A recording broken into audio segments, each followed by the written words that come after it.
Para lang kung sa kaalaman natin. Kasi 2 years pa lang si Marcos. Mali na sasabihin natin, it all happened in Marcos' time. Okay? It even happened before Duterte's time. Shoreline Fish Hunter 2.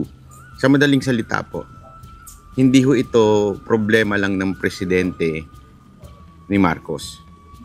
Ang talagang may problema dito, yung mga kongresista. Papa Shoreline Shoreline. Shoreline. Ayun. Tapos, alam mo, marami ako nakikitang post ngayon tungkol doon sa flood control project na sinasabi ni BBM. Tapos, sumampal tuloy sa kanya yung puro bahang nangyayari ngayon. Paliwanag natin, ano? Kasi para mas maunawaan natin ng husto. Okay? Kasi yung iba dyan, basta lang sisisihin si Marcos. Correct naman yun.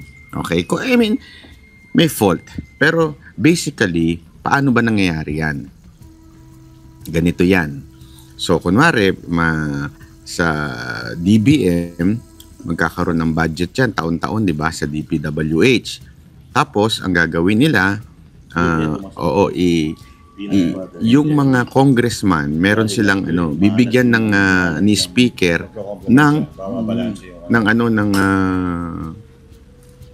ng allotment ang bawat congressman sa mga distrito nila na pwede nilang i-download yung para sa project po na gusto nila. Ngayon, ang pumipili po nun ay mga congressman. Pero ang palusot nila, dumadaan naman daw sa bidding at hindi naman daw dumadaan sa kamay nila. Yun ang palusot nila. Which is yun ang parang check and balance sa Congress. DBM pa rin na may hawak ng pera, pero hindi dumadaan sa kamay ng mga congressman. Kaya nga sinabi nilang hindi na pork barrel yun. Ang problema dyan, yung mga congressman, pinasok na nila yung contractual. Yung may mga construction na sila, mga kaibigan nila, kung hindi man kaibigan nila, pamilya ho nila, medyo malapit sa pamilya nila. Tapos, yun ang ipapapanalo nila doon sa bidding at makakakuha ng proyekto na yun. Sa madaling salita, pag nakuha na yung proyekto na yun, magiging substandard na ngayon yung mga proyekto. Nagets nyo? So, pag nag-substandard na yung mga ganong proyekto, wala na. Doon na ho yung corruption. Kukunin na ho nung construction, yung bahagi, percentage, yung sinasabi nga ni Magalong na awan ko kung 60% at 40%. Uy, may bangkang lumalapit oh. Nako, sino kaya yan? Hindi, kanina may nagbagal eh. Oo. Nagbagal. Hindi, nung infamy, nandiyan daw yung Coast Guard kanina. Nandiyan lang sila. Dumaris. So, yun na nga. At meron ang kikain ngayon yung construction. Yung construction na nakakuha ng project na yun, bibigyan niya si congressman, bibigyan niya yung DPWH, ganun po yun. 40%. Ngayon nga daw, garapalan na. Diba? Kaya nga, tinanong natin si Congressman Zaldico. Tinanong lang natin ha. Tapos dun, yun, isa ho yun sa mga dinimanda sa akin dahil nagtanong. Kasi, siya ho ang chairman ng appropriation ng Kamara. So, somehow, through the speaker, nagde-decide. Tapos kasama ho siya doon sa nagde-decide how much yung mga sa mga distrito, sa district. So yun po ang nangyayari doon. So pag naging kaya nga hindi natin sinasabi si Zaldico ang nangungurap ha, wala po tayong sinasabing ganoon. Ang sinasabi lang natin bakit ganoon ang nagiging mga proyekto substandard. Di ba? So bakit substandard po yung mga proyekto? So, yun ang problema doon. Di ba? Pag naging substandard ng proyekto, wala na. Katulad nung mga nangyayari diyan sa kita nyo na, di ba? Diyan sa mga baha natin. Di ba? Again, kasi para lang kung sa kaalaman natin, kasi 2 years pa lang si Marcos. Mali na sasabihin natin, it all happened in Marcos' time. Okay? It even happened before Duterte's time. Shoreline Fish Hunter 2. Sa madaling salita po, hindi ho ito problema lang ng presidente ni Marcos. Ang talagang may problema dito, yung mga kongresista. Para lang ho sa pagiging fair, okay? May problema kasi, ang problema dun kay Marcos sa zona niya, pinagyabang niya. Yung mga proyektong 5,000 ba? Ilan yan? 5,000 ba yun? Na pinagyabang niya na hindi naman talaga siguro sa panahon lang yan nangyari yun. Kasi 2 years pa lang siya eh. Paano ka makakagawa ng flood control project na 5,000 within 2 years? Ang problema niya, sinabi niya sa zona yun na parang kanya. Bumalentong tuloy sa kanya. Instead na matuwa yung tao dahil 5,000 kuno yung nagawang flood control project, puro naman palpak. Yung 5,500. So, ibig sabihin, kesa na napabuti yung pag-angkin do sa lahat ng proyekto na pasama pa. Di ba kaya nga sinasabi natin, ano ho ito pangkalahatan ho yan. Ibig sabihin, mula pa lang nung unang mga panahon, di ba tandaan niyo yung pork barrel scam ni... Sino ba ito? Sino yung sa pork barrel scam? Pangalan ng babae na yun? Napoles. Doon pa lang, meron ng ganyan. Kaya nga nasa sistema na natin yan. Sa house. Nandyan na ho yung corruption. Pinalitan lang nila ng pangalan yan. PDAP, DAP, diba? Ngayon, kesyo yung mga project na inaalat lang. So, ano ho yan? Ano na ho yan? Hindi ho yan ngayon. Matagal ng corruption po yan. At wala hong magagawa ang presidente dyan. Ito honestly kasi once binigay mo na dito sa isang distrito yon, kung ano na ang gawin doon sa distrito, wala na magagawa ang presidente. Tandaan nyo, separate ang executive sa legislative. Kaya nga ganda ng ginawa ni PRRD. Pinangalanan niya yung mga congressman. Pinangalanan niya yung mga congressman na nagpapalipat ng district engineer na nag-a-approve. Pinapaliwanag natin para mas maunawaan ninyo yung mga district engineer na nag-a-approve, inililipat. Di ba? Tandaan ninyo, meron siya mga pinangalan ng congressman na, bakit palipat-lipat yung district engineer na to? Porket kung saan magda-download yung congressman na yun, doon magkakaroon ng dilipat yung district engineer. Kasi kakuntsaba yung district engineer, hindi yung DPWH. Ganun po katindi ang korupsyon sa Pilipinas. Ang problema kay Marcos, inangkin niya. So yung kapalpakan, napunta tuloy sa kanya. Gigets nyo?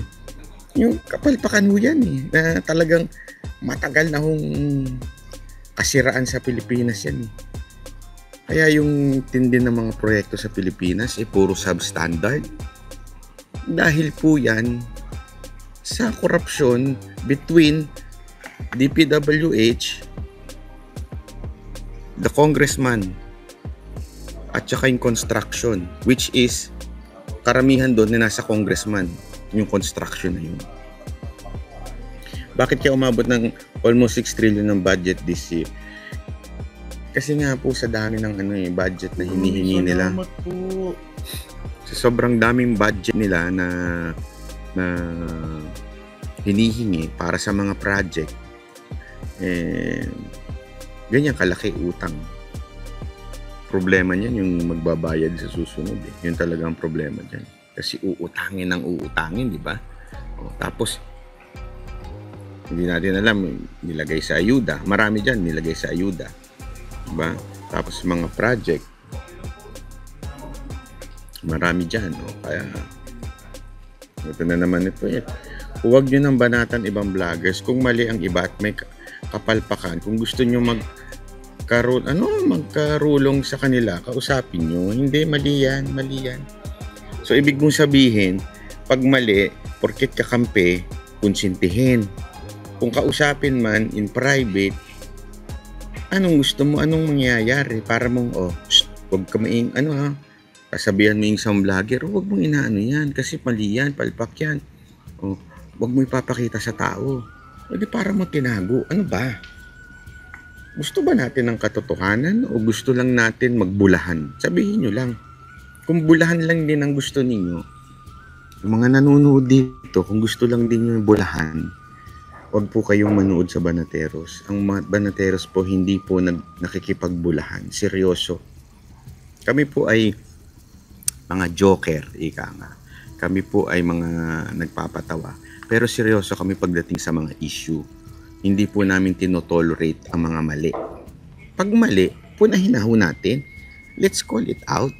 Diba? Kasi, sabihin natin, katulad ng isang scammer ng OFW. May na-scam siya. Tama. Tapos gusto nyo, ipa-private natin. Oy, Stoy, alam mo ba? May nagsumbong sa akin eh. May isang OFW, in-scam mo daw, inutangan mo, hindi mo binayaran. Ganun ba? Sige. Ano gagawin niya? Sa tingin mo, i-correct niya yun? Hindi, itatago lang niya sa susunod. Hindi mawawarningan yung dapat mawarningan. Itatago lang niya para makalusot siya. Ang purpose natin, hindi ko nga pinangalanan eh. Ang purpose natin, mawarningan yung OFW na wag na kayong papaloko. Yun ang goal natin eh. Kasi alam nyo, ang totoo lang pagdating po sa mga politiko, sablay mga politiko natin. Pero half lang yan.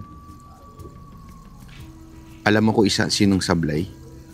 Yung mga tangang Pilipinong bumoboto sa sablay na politiko. That's the truth. Ulitin ko. Half lang po yung kasalanan ng politiko. Ang may kasalanan yan, yung mga nagboto sa kanila. Diba? Paano mauupo yung mga yan kung hindi kayo tanga na iboboto nyo yung nagbigay sa inyo ng 100, 500, 1,000 o ng bigas? If you will not call out yung mga ganyang klaseng pangyayari sa Pilipinas, walang mangyayari sa bayan natin. Kaya nga i-call out natin yan. Bakit? Di ba nagbago ang ugali ng politiko? Hindi. Ano ba nga? Ang gulo mo naman kausap. Kausapin niyo muna, Sir Banat Bay. Sabihin niyo mali ang mga ginagawa niyo. Alam mo, ginawa na namin po yan. Huwag mo kaming sinisermonan dito at hindi ginawa. Kasama nga namin, di ba? Di ba? Minsan, kami po ay nag-uusap-usap. Pag hindi na humadaan sa ganyan, diretsuhan na ho yan. Di ba? Kaibigan, salamat po. Ano lang simple ho yun. Ikaw kasi, ano ba pinoproteksyonan mo? Yung tao ba o yung issue? Concern ka ba sa vlogger? O concern ka dun sa issue ma-correct? Halatang follower ka eh. Halatang panatiko ka. Di ba pag panatiko ka, huwag ka na dito kasi you're such a waste of time. You're nonsense, ika nga. Wait lang Uy, Luisa Bustillo, salamat po. Banateros. Ano siya? Ano yan? Sorry. Nakaano po kasi ko eh. Ano? Banateros. Keep. Ano to? Para lang po sa katotohanan yan. Kaya nga dapat po magising-gising na po tayo. Kasi kaming Banateros, eto we are not just Duterte supporter. We want change among us. Tayo mismo, bayan mismo magbago. Isang factor yung magbago ng pamahalaan, magbago ng gobyerno, magbago ng mga politikong maihalal. Isang factor yon. Pero kung tayo mismo sablay, wala. Ang dami kasi nating kapalpakan na o kamalian na tinotolerate natin. Kulang sa, alam mo, ito bakit ba hindi umaasenso Pilipinas? Hindi nyo ba natatanong yan? Hindi ba kayo na nagigimbal at naiisip nyo na bakit ba ganito ang Pilipinas? Wala na ba talagang pag-asa tayo? Puro na ho ba talaga korap ang ating bayan? Kasalanan ba lahat ng mga politiko? Oo. Maybe half the kasalanan ng mga politiko. Pero alam nyo, Ang laki din ng kasalanan natin. Boto tayo ng boto. Same politician, same congressman, same mayor. Galit na galit tayo. Ang tingin natin sa mga congressman, mga buhaya. Pero at the same time, pare-pareho naman tayo na binoboto na buhaya. Diba? Tapos magre-reklamo tayo. Bakit corrupt to? Bakit corrupt? What do you expect? Nagtanim ka ng mangga, gusto mo magkaroon ng apple na bunga? Abay, malaking katarantaduhan po yun. Malaking kahunghangan yun.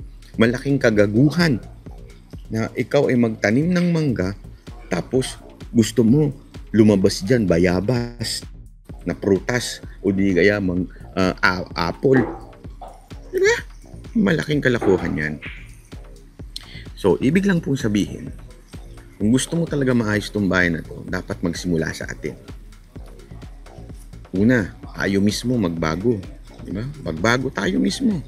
Ibig sabihin, gusto natin na matino, na politiko, magpakatino tayo.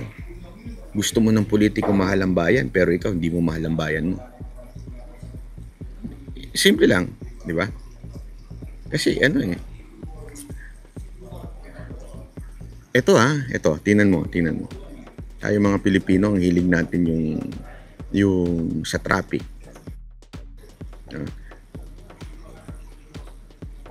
Lagi nating lagi tayong selfish pagdating sa traffic.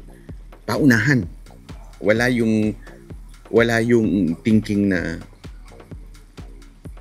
ako ba pag tumigil ako dito o pumarada ako dito, makakasagabal ba ako sa flow ng traffic? Hindi, di ba? Wala tayong ganun eh. Halimbawa ko nga sa Japan, di ba? Sa Japan, ayaw nilang nakakaistorbo ng kapwa. Matik na ho sa kanila yan, ayaw nilang maingay kasi ayaw nila na iistorbo yung kapwa. Ganun eh. Gusto nila may disiplina kasi ayaw nila makaistorbo. Naintindihan nyo? Sa atin, trapiko pa lang. Halimbawa, katawanan nga kami kasi kwento ni Boss Dada, one time, meron siyang sinigawan dyan sa papuntang SMN na jeepney driver. Sabi niya, alam mo, ang dapat ang mabago, ma-modernize, ay hindi yung jeep eh. Kung hindi kayo mga driver, kayo dapat ang ma-pace out. Kasi, di ba, stop. Alam mo gagawin? Hahabulin para pumasok siya. Na kahit alam niya makakasagabal siya, gagawin niya. Ugaling Pinoy. O, di ba? Sa traffic, alam niyan. No? Yung gagawin nyo, stop na. Hindi kayo titigil. Habulin nyo talaga para pumasok kayo. Pero, nakaharang kayo. Di ba? Ano ang ibig sabihin nun? Wala kayong pakialam sa kapwa. Anong relasyon na ngayon yan sa politika? Kanya-kanya eh. Selfish. Halimbawa, selfish yung ugaling selfishness, yung sa ganyan, sa trapiko. Dala natin yan sa pagboto. Sino iboboto natin? Yung meron tayong pakinabang. Yung malapit tayo. Hindi yung tamang tao para sa serbisyo. Hello? Tama mali? Marami sa atin bumoboto. Ano yan? Kumpare yan ng boto natin yan. Kasi kaibigan yan ni tatay o ni tito. Pag may problema tayo, madali natin malapitan yan. It's more on pang sarili. Instead of,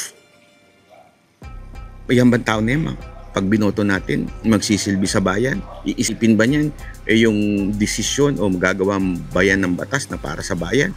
O gusto lang natin magkaroon ng koneksyon? Tama, mali. Ganyan. Yung ugali na pagiging selfish sa trapiko, nabibitbit natin yan pati sa pagboto ng mga kandidato. Kasi nga, iniisip natin, kung sino may connection tayo, dun tayo. Di ba? Pag walang connection, wala. So, yun po yung sinasabi natin dito. Na sana maunawaan natin na sandali. Paano? Pwede ata itong wait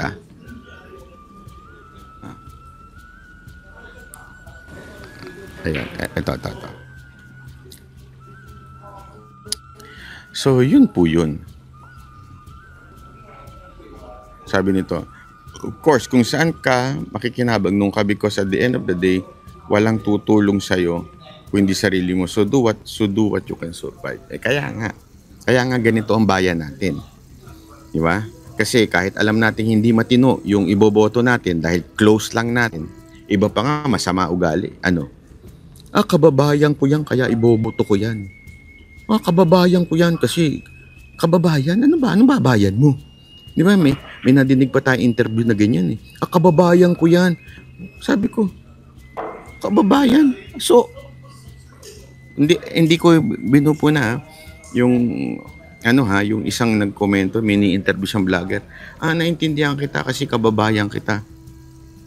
So, yung iba hindi mo naintindihan kasi hindi kayo parehong Bisaya. Ayun na naman yung regional thinking natin eh. Di ba? Na pag, halimbawa, may kakandidatong Bisaya, halimbawa lang, o kaya may kakandidatong Ilocano. Ilocano ka. Boboto ko yan kasi Ilocano ko. Hindi mo tinanong, ito bang tao na to may magagawang tama? Ito bang tao na ito makakatulong sa kapwa Pilipino? Di ba? Instead, ang tanong natin, taga saan ba yan? Ano yan? Taga Bacolod yan. Boto ko yan kasi taga Bacolod din ako. Yung ganun thinking, kaya tayo, taga dito sa amin yan, boboto ko yan. Magaling yan, taga dito sa akin yan. Instead of, yan bang tao na may nagawa? Yan tao ba na yan? Ano ba track record niyan? Ugali natin Pilipino. Tapos tatanong nyo ngayon, bakit nagkaganito bayan natin? Konting ulan lang, baha. Tama, mali. Di ba? Reklamo tayo. Konting ulan lang, traffic. Konting lang, baha. Paano? Naglagay kayo ng kababayan. O di kaya naglagay kayo ng kakilala o kaibigan.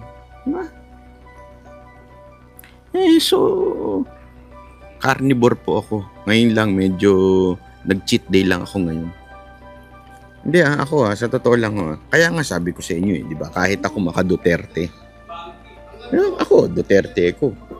Pero pagdating ng 2028, kailangan mag-perform pa rin si BP Sara between now until 2028.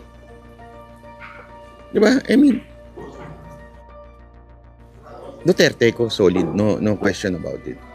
Pero paano kunwari along the way biglang nagbago ugali ni BP Sara? Halimbawa lang, which is hindi naman, I don't think so. Halimbawa lang, are you willing not to vote for her?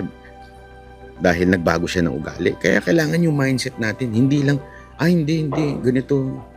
Ano na tayo Alam mo yung ugali natin, ugaling may pagkakulto. Yan ang totoo.